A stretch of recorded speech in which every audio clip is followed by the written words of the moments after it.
بسم الله الرحمن الرحيم وبه نستعين.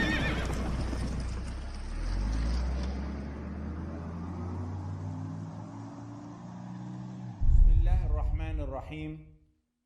الحمد لله والصلاة والسلام على رسول الله. أما بعد. Matn is a form of an outline. It's short, summarized, in easy words, simple sentences, and it's like that so one can easily memorize it. The mutun are short but deep in meaning, and that's so طلاب العلم can perfect those sciences, and they act like a map of that knowledge so one can go off from that. Mutun were known from early centuries, and before mutun were called mutun, their earlier name was mukhtasarat, summaries. Some mutun in this context are regular simple sentences. Some come in the form of poetry. Some mutun are to explain a particular science of Islam, like the one before us. It's a matn on what? Fiqh. Fiqh of what? Hanbali madhab.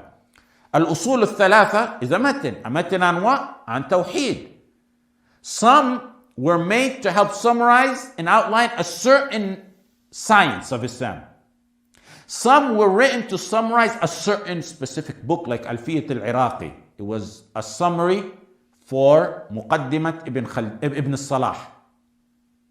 Don't confuse matn in this context with matn in the hadith context. When it's used in the hadith context, matn means whatever follows the chain. The statement or saying or actual wording of the hadith following the chain of narrators.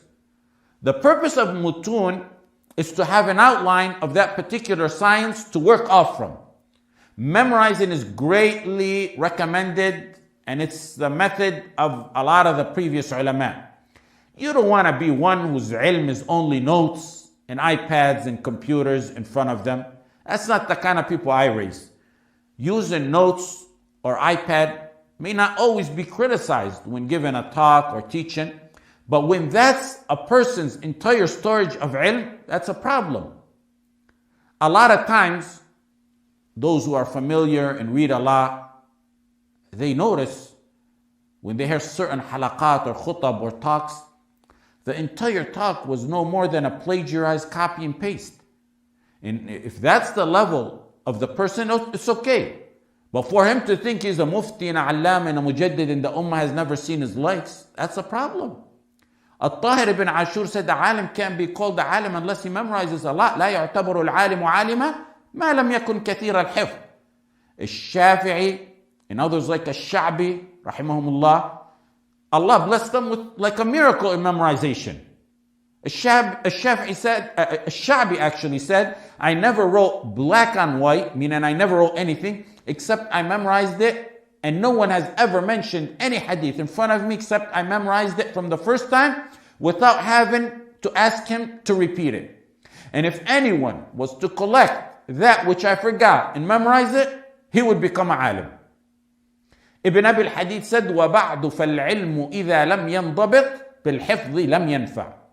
If you don't stabilize your knowledge with some memorization, it'll become useless. مَنْ حَفِظَ الْمُتُونَ حَازَ الْفُنُونَ. Memorizing the mutun acquires the arts. The person memorizing mutun will continue to speak, even if he loses his eyesight, or books, or notes, or iPad, or computer.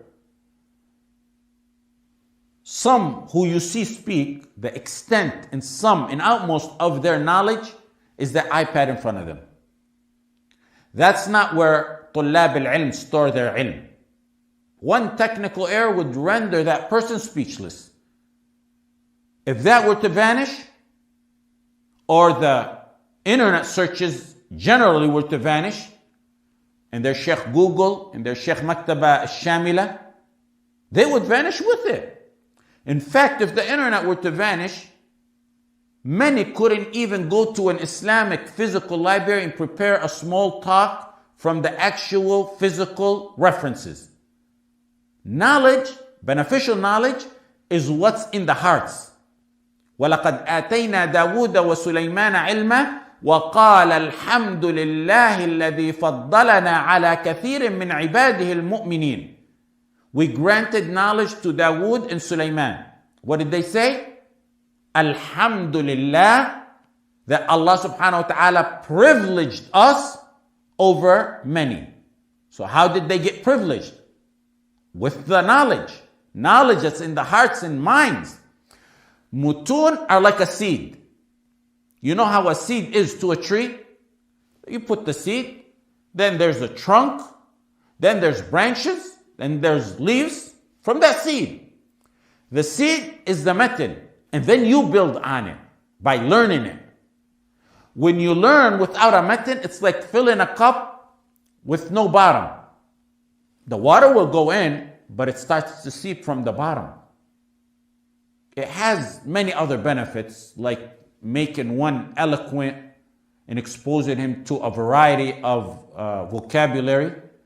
Memorization is like physical workouts. The more you work out, the more you'll see progress and gain in strength. Hifz stimulates the mind. And if you're consistent, you'll see your ability increase. And you shouldn't overburden yourself, especially when starting out, because you'll quit. With the exception of very few people who Allah subhanahu wa ta'ala granted the special photographic memory, like a Shafi'i and a Sha'bi rahimahullah, Allah created the general masses with very similar abilities in memorization. Some may be a little bit slower than others, but they can catch up and make for it by working a little bit harder. If memorization is extremely difficult, then you try your best to understand to near memorization. Read it and go over it again and again until you're able to repeat it thoroughly, even in meaning. In Al-Usul Al-Thalatha, those of you who remember, when we had the discussions before or after class, every single individual was able to either recite, and those who didn't recite were at least able to explain the matn thoroughly. A factor that may have helped in that was that we went over the book in depth and in detail, and we moved slowly. Alhamdulillah. You must keep in mind that we're humans, and our life is very short, and our abilities are very deficient. So one needs to choose the sciences he learns. Al-Nawawi rahimahullah suggested and gave priority of some sciences over others. And within those sciences, one chooses the mutun in the books that he memorizes and learns and comprehends to avoid burning himself or herself out. And by that, they'll leave talab al-ilm altogether. This happens quite frequently, and we're asked about it constantly. And you don't memorize, and that's it. Or understand, and that's it. It's not going to be stuck in your mind forever. It needs to be reviewed. What you memorized and what you understood and learned. Otherwise it'll flee. If the word of Allah subhanahu wa ta'ala that's made easier to memorize is more liable to escape than a hobbled camel, then imagine man-made or written books and poems.